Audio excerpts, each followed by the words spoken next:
বন্ধুরা এই দেখো আজকেরও কিন্তু নিরামিষ, ঠিক আছে। কাঁচা লঙ্কাগুলো দেখে নাও, একদম কি সুন্দর কাঁচা লঙ্কাগুলো।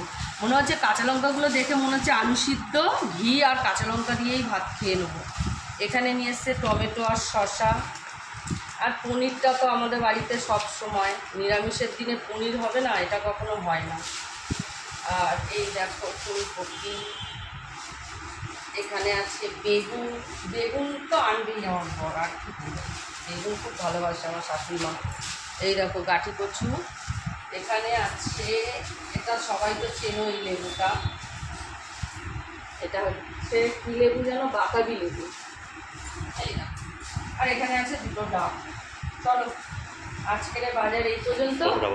ফুল নিয়ে এসেছিলো, ফুল এনেছে ঠাকুরের, তারপরে দেবো আবার পুজো, কারণ আমার সকালে একবার পুজো দেওয়া হয়ে গেছে।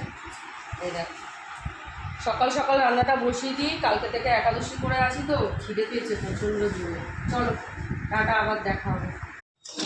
বন্ধুরা এই দেখো সকাল সকাল ব্রেকফাস্টে কি বানিয়ে ফেলেছি, চিড়ের পোলাও। এই দেখো চিড়ের পোলাও। এই দেখো বন্ধুরা ভাত মাখছি, এই যে কলেজে যাবে এখন, ওনাকে খাইয়ে দিতে হবে। চলো ডাল সিদ্ধ আলু সিদ্ধ মাখন দিয়ে